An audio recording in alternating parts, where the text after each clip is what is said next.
सहज सोशल मीडियावरती रील बघत असताना एक पोस्ट अचानक डोळ्यासमोर झळकली, जी ऐकताना तुमचं देखील मन हेलावून जाईल. कदाचित डोळ्यात पाणी येईल. निबंध होता, मला 10 कोटींची लॉटरी लागली तर. हे वाचून तुम्हाला काय वाटेल? गाडी घेईन, बंगला उभा करेन, देश विदेशात फिरायला जाईन, असं तुम्ही आणि मी आणि आपल्यातील कित्येक जण म्हणाल. पण एका लहानशा शाळकरी मुलाने यावर जो निबंध लिहिला तो आपल्याला लाजवेल असाच होता.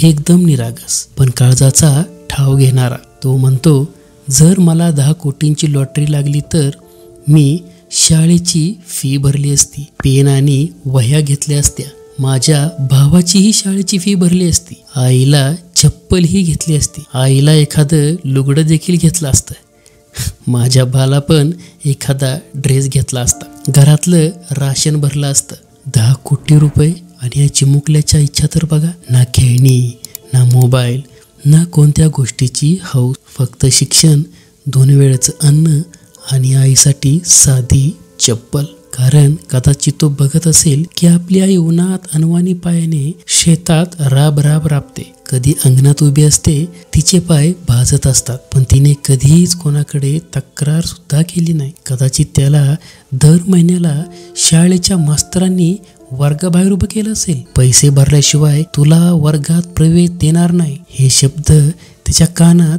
दरवेळा घुमत देखील असतील.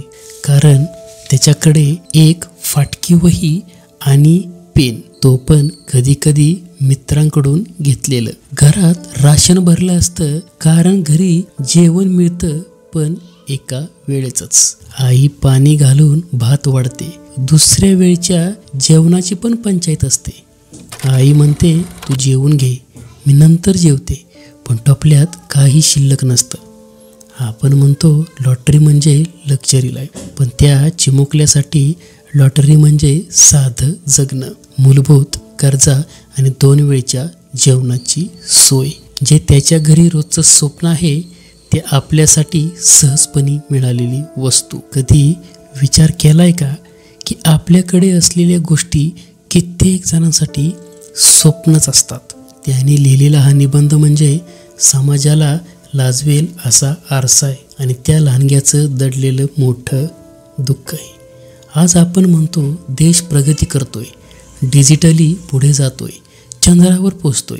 एखादा मुलगा शाळेची फी न भरल्यामुळे शिक्षणापासून वंचित राहतोय, हे देखील तितकंच खरं आहे.